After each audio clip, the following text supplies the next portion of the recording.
Good evening, I'm Pia Ontiveros. This is News.PH, but it's not politics as usual. So who really owns Fort Bonifacio? Two cities and one municipality, all of them sharing boundaries with Fort Bonifacio, all claim the area. In the last few days, the verbal battle has been between Makati and Taguig. Many in our generation, after all, grew up knowing that Fort Bonifacio was in Makati. But Pateros is not about to give up on its own claim. Joining us tonight is the former Vice Mayor of Pateros and a former councilor, many times her terms over, Ador Rosales. Good evening, Mr. Vice Mayor. Thank you for being here. Good evening, Pia. Thanks for inviting me to enlighten the people on the facts of Fort Bonifacio. Yes, and you have a full 30 minutes to do that. Yes, may sasabihin po kayo? Oh, yeah. Yung sasabihin ko ay in equity and logic alone, no? There is no such thing as a municipality with an area of 184 hectares. All the three cities around us, LGUs, Pasig has 3,200 hectares, Makati has 3,500 hectares, Taguig has 5,400 hectares. But why is it that Pateros is 184 only? There must be something missing. So yan po ang pag-uusapan natin ngayon na because of that erroneous proclamation, lumiit ang aming pong bayan. Yung presidential proclamation na That's sinasabi right. ninyo? Presidential proclamation 2475. And Yes. then it was confirmed by Presidential Proclamation 518. Yeah. Okay, no? we'll get back to that in a little while, sir. So, Okay. tell us the story of how you began this battle to claim Fort Bonifacio. Kayo po yung nag-umpisa, hindi po ba? That's right. 1990, you went to Malacanang. Actually, even before that, when I was invited to become a councilor in 1988, that was one of the first project I was introducing and requesting the mayor during that time. No? They give me a positive response, so I ran for a municipal councilor. So in the second And sir, regular I'm sorry, session, forgive me. In 88, Fort Bonifacio was known as what? Part of? At that Makati. time? Makati. Makati, Okay. because of the proclamation. All right. Okay. So the very first thing I do on the second regular session is to introduce a resolution to create a committee to make research. And then after collating all documents and evidences, then run for our ancestral land, because that is our barrio Mamangkat. We know very well that from the very start, we have 5 barrios. Barrio Santa Ana, Poblacion, Santo Rosario, Aguho, and Barrio Mamangkat. And this is our barrio with 766 hectares. And it is known also as Parcel 4 of Mamangkat. Fort Bonifacio. That's right. Yeah. Okay, because I remember all these other barrios, talagang Pateros rin. Pateros pa rin naman yun. Talaga. Okay. Talagang Pateros yan. Okay. So, you went to Malacanang, and what did you file? Initially, 1990, I filed a reversion of Parcel 4 to Fort Bonifacio. And that Parcel 4 is yung Barrio Mamangkat. Because of the Proclamation 2475, Makati jumped on the thing and developed the area. No? So I filed a petition to Malacanang, no? And I was helped by Attorney Gaite, on the process, because we want to know if it's judicial or executive or legislative in nature. So we went to the DOJ, and Franklin Dron mentioned in a way that it is judicial in nature. So I prepared in other words, kailangan pumunta ng korte. Right. Para mabaliktad yung presidential proclamation. That's right. Okay.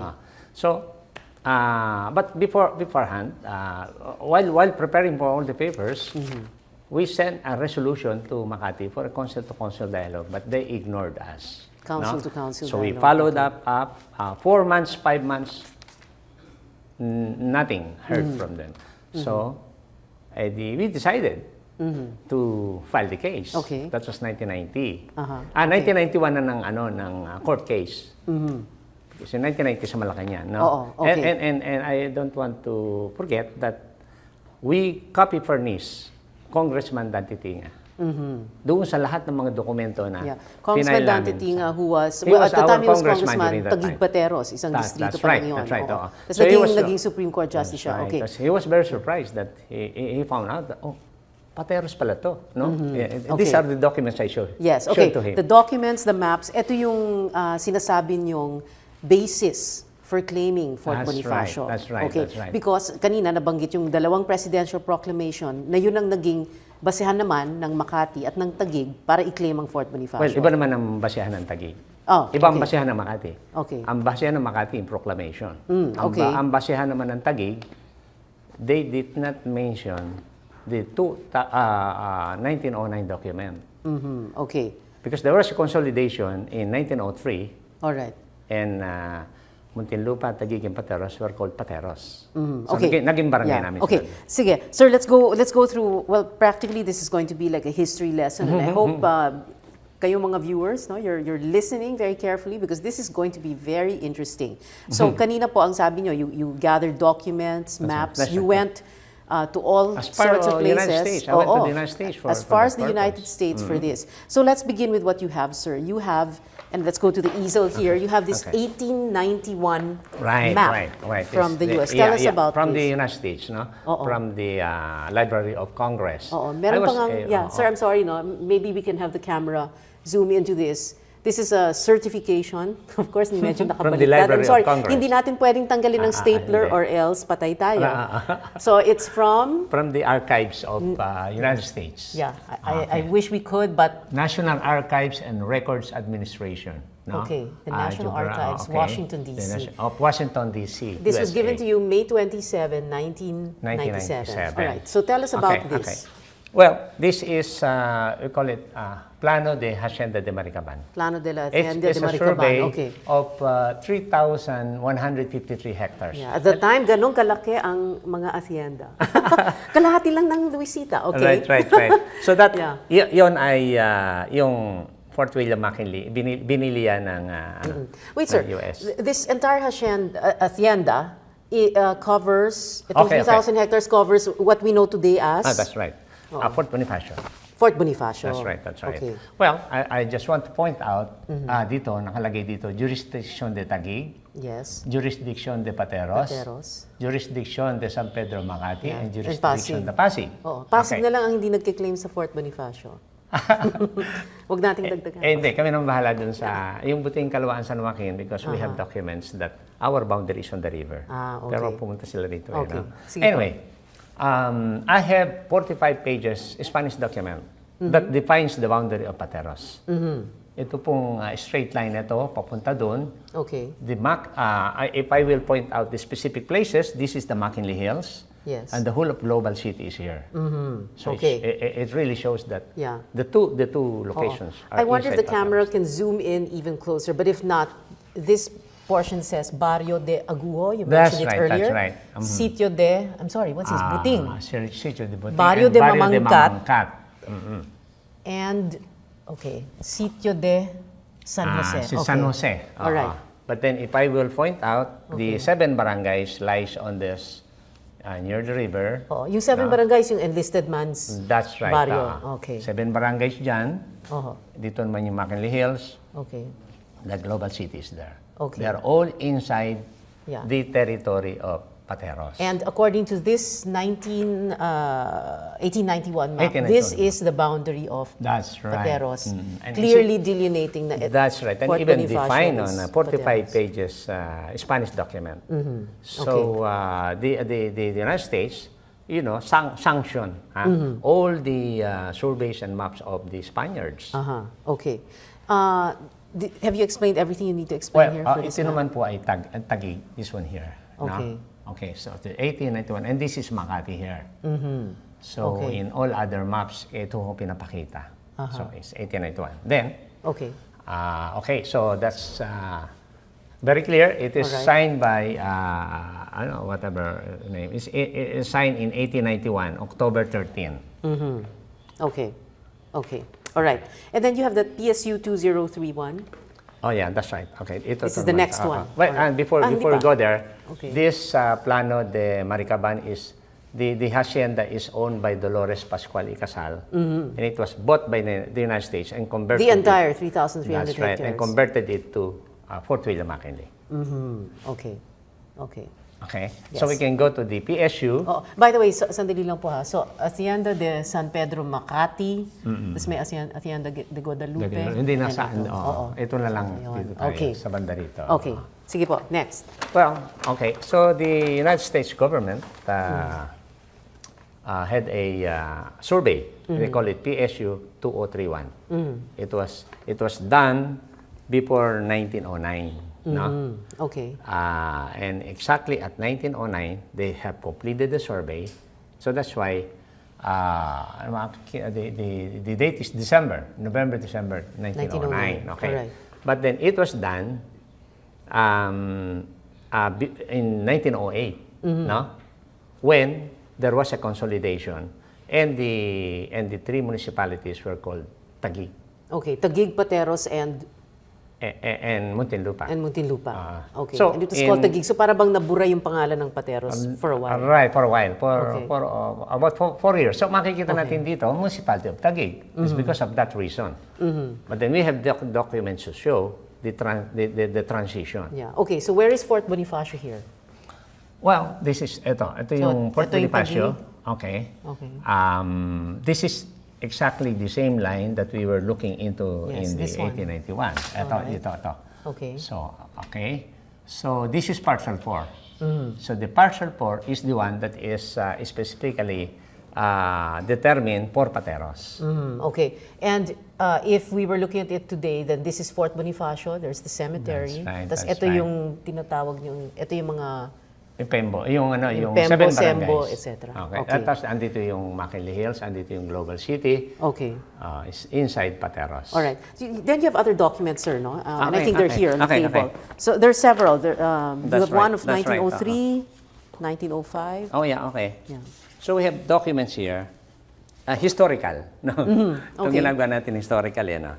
It's in 1903. There was a Here. Let's hold this up. Okay. an act number, no, 942. Okay. So this act number 942 was a consolidation of Taguig, Pateros, and Muntinlupa.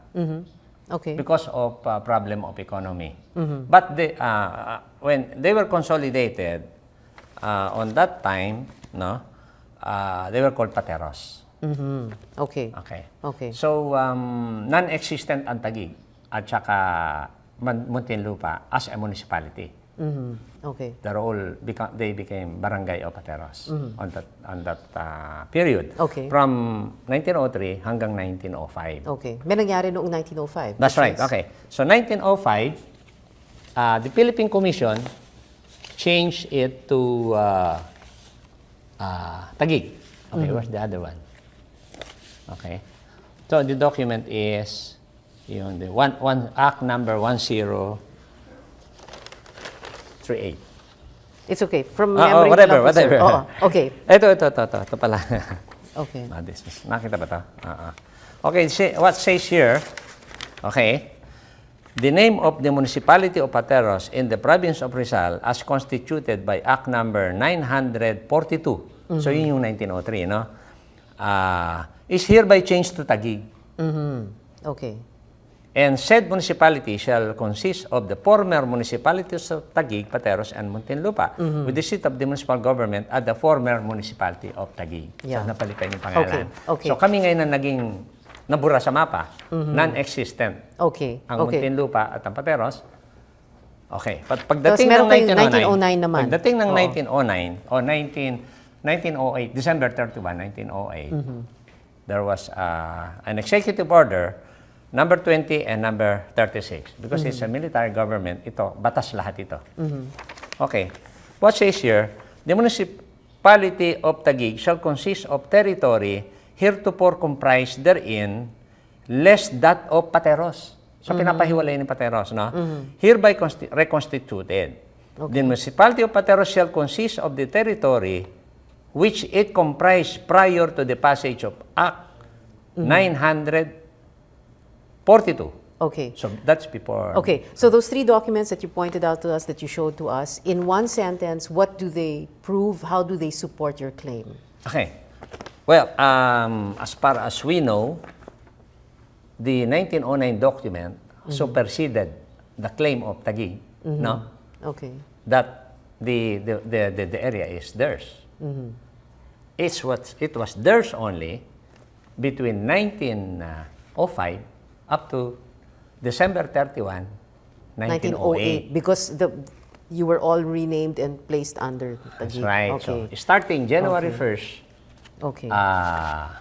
1909, Yeah. it was Pateros. Okay. Until when the proclamation was. Yeah. Given. Okay. Well, let's go back to the easel because, and then we're going to take a short break in a while. But this one is a 1968. But this is a map. 1968. It's even before that proclamation. Yeah. No? Okay. 1986 And on that note, sir, sandali lang po. We're going to have to take a short break. So News.PH will be right back. We're talking about who owns Fort Bonifacio. Stay with us.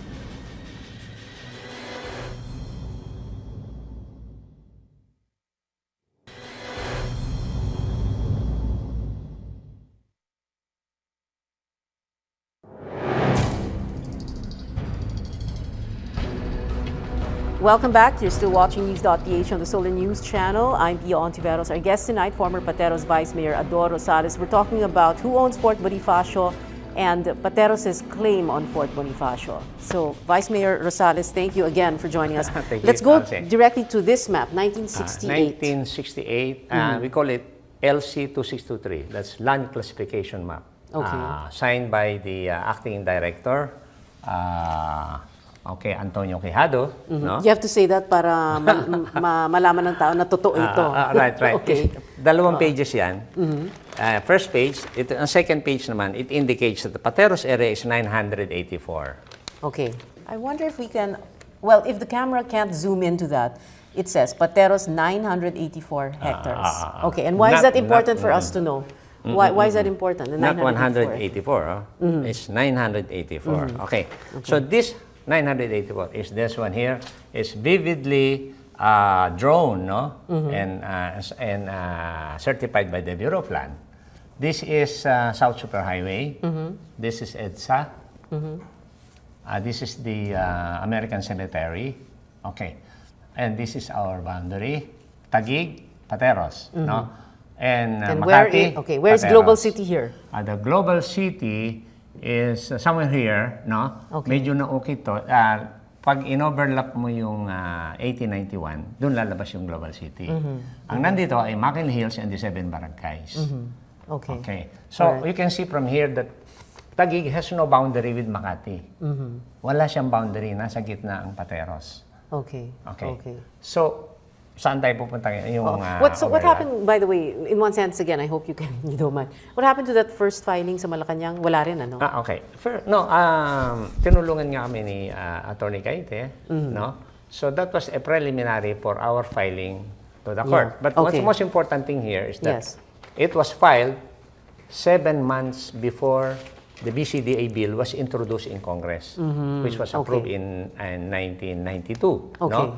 The significance... Basis Conversion Development Authority. The significance there is that the 3 municipalities that were recognized to have jurisdiction over Fort Bonifacio was given 0.83% share of all the sale of Fort Bonifacio lot. 0.83 each. So 0.83, right. 0.83, total 2.5%. That's right. So that's why we were able to get 130 million in between 1996 to 1999. And then we got 5 million in the year 2000. And 17 million just this January. Itong 2007. Pero may nangyari, 1995, nabili ng Metro Pacific ang... That's right. That's where we got our share. No? So it was bought by Pacific Consortium in 1995. It was bought for 39 billion pesos. And 0.83% of that is 324 million. But we were not able to get exactly 324 because maraming taxes na binawas. Nako. And you ended up with, never mind. 130. But pero maganda rin dahil naipagawa namin yung municipal building bago, no? And also we were able to widen about 5 roads in Pateros. And other infrastructure. March 29, 2012, that's when you filed sa Pasig Regional Trial Court? Yeah, pero siya lang yung center, no? But then it was assigned in the RTC of Taguig.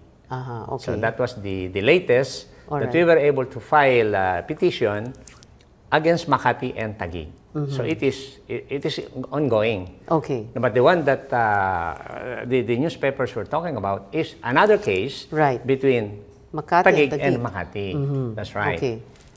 At doon sa kaso na yon, yung finailan nyo, yun yung andun lahat ng ebidensya. Ito mga mapa na nandito, ito yung mga dokumento. Because that was the result of the Supreme Court decision. Because after 21 years of really working it out, and we were losing on technicalities. Pagdating sa Supreme Court, the Supreme Court, on paragraphs, no? Then the meaning is, the merit of the case is more important than the technicalities. So they relaxed the law, no? Hindi isinet aside nila yung talo kami na talo sa mga technicalities. They said, go down and follow the local government code of 1991. And it says there, you have to pass through amicable settlement. So we had a 4 council-to-council dialogue with Makati, no? It took us about a month and a half to do that. But it was a failure because they were asking for Taguig to be in a conference, in a tripartite conference. And then we spent about almost 2 years requesting Taguig to get down. Pero nakapag-usap kayo ng Makati. Right. Natapos namin yung dialogue. And ano yung resulta nun? What did Makati say? Oo nga, sa inyo na nga ang Fort Bonifacio. Ang condition is, let's isama get Taguig. So nag-usap kayo ng 2 taon? Wala rin? Hindi. Yung 2 taon na yun, requesting Taguig to sit down with us. Ayaw nila. They ignored us. So in other words, you did not tackle anything of importance with Makati? Wala rin? Yeah, but but I presented all the documents. You presented this. So ano naging reaction? Nobody has objected. Even Vice Mayor Mercado was sticking so deep, no? I would say they agree because they were so silent. No objection whatsoever. No objection, pero it was like a monkey wrench was thrown into the negotiations because they said, isama niyo yung Taguig, ayaw ng Taguig, tapos na. They did not take any remark. Wala silang remark dyan. Basta ang sinabi nila, gusto namin ng Taguig to be with us. So, that is a condition. Ayaw ng Taguig. So, naging failure. So, we declare a failure of amicable settlement or whatever. And then, Taguig, como 2 years, they did not answer. It's a failure also. Our effort to get them on the table is so we declare yung dalawang yun ay failure. And yung appellate court, very briefly again, sir, yung appellate court decision does not in any way affect your case?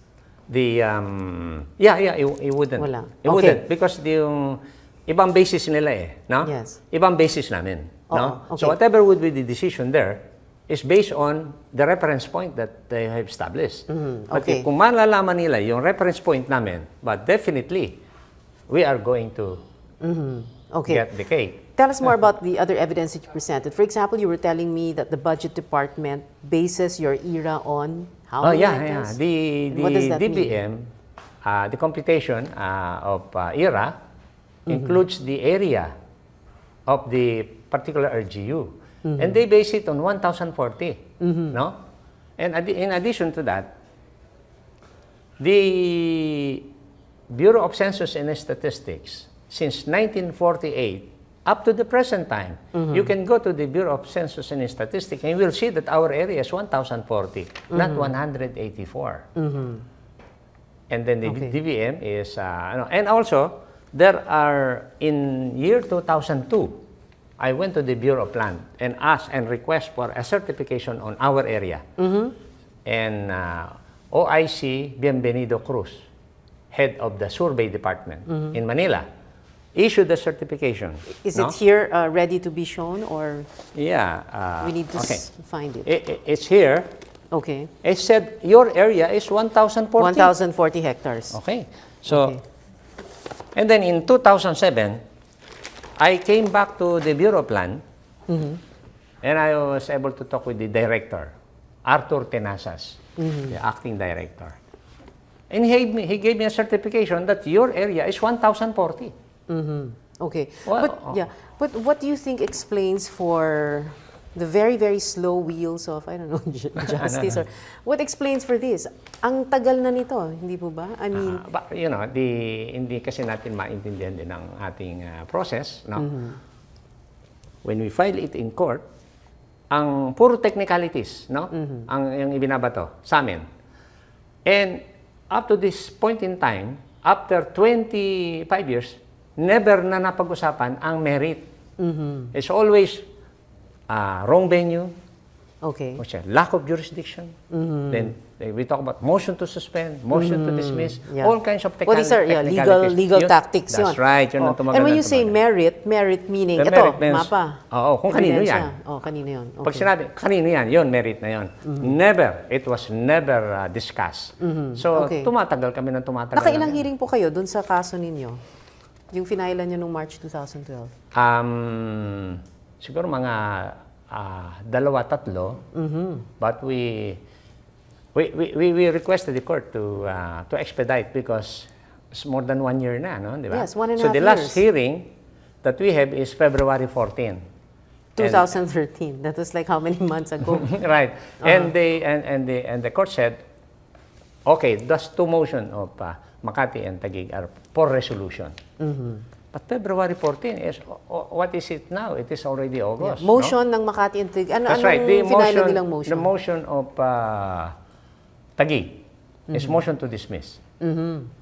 Dahil mali daw yung binayad namin na docket fee. Okay. Ito yung isang technicality. That's right. Okay. Sabi naman ng Makati, is motion to suspend because meron kaming kaso. Between, so, Makati versus so, hindi yan nadidesisyonan pa ng ating, but we are requesting, continuously requesting, kasi nga, 22 taon na technicalities ang pinag-uusapan. Tapos balik na naman kami sa technicalities. Sir, ito, appellate court, siyempre, ang sabi nila ni Cayetano, hindi pa naman final yan eh. Pag Supreme Court nagsalita, yun ang final. Ang sabi naman ng Makati, hindi, ngayon pa lang, magte-take over na kami. We will exercise jurisdiction. Hindi, na yun, technical na yan. But once na mag-file ng appeal, status quo. Paano kung mag-file ng appeal, Supreme Court, magdidesisyon, if they decide it goes to Makati or Taguig, so tapos na? Hindi pa rin? Kung sino mananalo doon, siya magiging kalaban namin. Okay. Because they have their own basis. May basis kami. It cannot affect ours because iba basis namin eh. Even if nasa lower court yung kaso nyo and it's the Supreme Court that's already speaking. Yeah, it should not affect. Dahil iba ang basis. Dahil iba ang basis. Okay. Final words, sir, and then we have to end the show already. Final words po. Final words. Okay, yung binanggit ko kanina, in equity and logic alone. There's no such thing as a local government or a municipality or whatever in Metro Manila na 184 lang. May nawawala talaga. No? And we were able to see that the mistake is the Proclamation 2475. There was an error. Sino presidente yon? Si President Marcos. Okay. It was signed Ba't yung ginawa? 1 month before the snap election. Okay. So he signed that, no? And immediately Makati gets into the picture and develop the area. They try to develop. So sabi ko erroneous because we have legal documents to show that from time immemorial, it has been ours. Yes. Okay. Wala lang gumagalaw doon dahil military reservation. Okay. At saka yung mga tumanda na yung ibang mga nando doon, yung mga bata, they do not know that yung pala they don't know the story. Sapadero. Anyway, so, that's it. Okay, thank you very much, former Vice Mayor Ador Rosales. And although, like you said, time is immemorial, time is short on this show. So thank you very much for Nakita ba nila yung overlap map? Yes, sige. Yes, pinakita po namin kanina. So very important yun. Yes. Take note of the Proclamation 2475 na that's about 30.4 hectares. Yes. Once Okay. nang ma-proclaim yun, nawala sa amin itong bandang Global City at saka yung... Okay. Yung Maraming makinig. salamat po. Thank you, sir. Maraming salamat and din. thank you for watching. I'm Bonifacio. This is News.PH. See you again next Wednesday. Good night.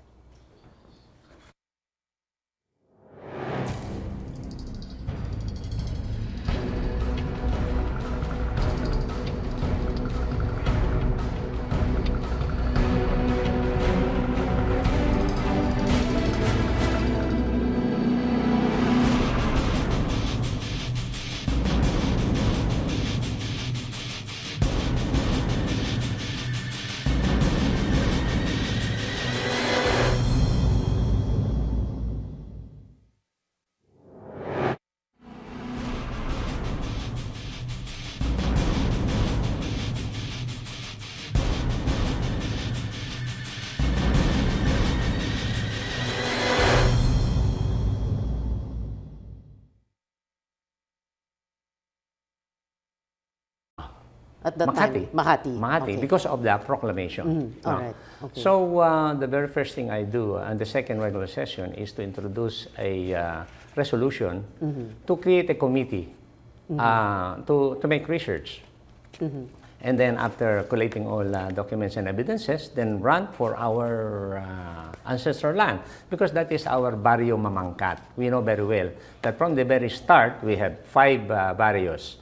Barrio Santa Ana, Poblacion, Santo Rosario, Aguho, and Barrio Mamangkat. And this is our barrio with 766 hectares. And it is known also as Parcel 4 of Mamangkat, Mamangkat. Fort Bonifacio. That's right. Yeah. Yeah. Okay, because I remember all these other barrios, talagang pateros rin. Pateros pa rin yung mga yun. Talaga. Okay. Talagang pateros yan. Okay. So, you went to Malacanang and what did you file? Well, okay. Initially, 1990, I filed a reversion of Parcel 4 to Fort Bonifacio. And that Parcel 4 is yung Barrio Mamangkat. Because of the Proclamation 2475, Makati jumped on the thing and developed the area. No? So I filed a petition to Malacanang, no? And I was helped by Attorney Gaite, on the process, because we want to know if it's judicial or executive or legislative in nature. So we went to the DOJ, and Franklin Drilon mentioned in a way that it is judicial in nature. So I prepared the In other words, kailangan pumunta ng korte. Right. Para mabaliktad yung presidential proclamation. That's right. Okay. So, but beforehand, so yan po ang pag-uusapan natin ngayon, na because of that erroneous proclamation, lumiit ang aming pong bayan. Yung presidential proclamation na That's sinasabi right. ninyo. Presidential Proclamation 2475. And Yes. then it was confirmed by Presidential Proclamation 518. Yeah. Okay. No? We'll get back to that in a Right, little we'll while, get sir. back to that. So, Okay. tell us the story of how you began this battle to claim Fort Bonifacio. Kayo po yung nag-umpisa, hindi po ba? That's right. 1990. You went to Malacanang. Actually, even before that, when I was invited to become a counselor in 1988, that was one of the first project I was introducing and requesting the mayor during that time. No? So they give me a positive response. So I ran for a municipal councilor. So in the second And sir, regular I'm sorry, session, forgive me. In 88, Fort Bonifacio was known as what? Part of? After all, grew up knowing that Fort Bonifacio was in Makati. But Pateros is not about to give up on its own claim. Joining us tonight is the former Vice Mayor of Pateros and a former councilor, many times her terms over, Ador Rosales. Good evening, Mr. Vice Mayor. Thank you for being here. Good evening, Pia. Thanks for inviting me to enlighten the people on the facts of Fort Bonifacio. Yes, and you have a full 30 minutes to do that. Yes, may sasabihin po kayo? Oh yeah. Yung sasabihin ko ay in equity and logic alone, no? There is no such thing as a municipality with an area of 184 hectares. All the 3 cities around us, LGUs, Pasig has 3,200 hectares, Makati has 3,500 hectares, Taguig has 5,400 hectares. But why is it that Pateros is 184 only? There must be something missing.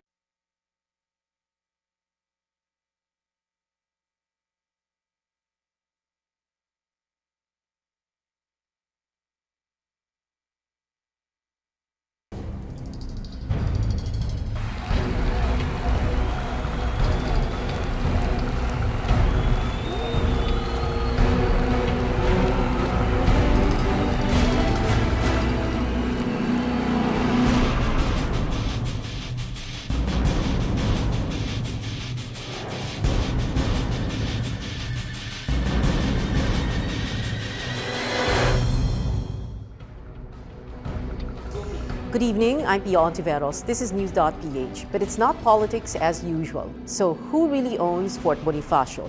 2 cities and 1 municipality, all of them sharing boundaries with Fort Bonifacio, all claim the area. In the last few days, the verbal battle has been between Makati and Taguig. Many in our generation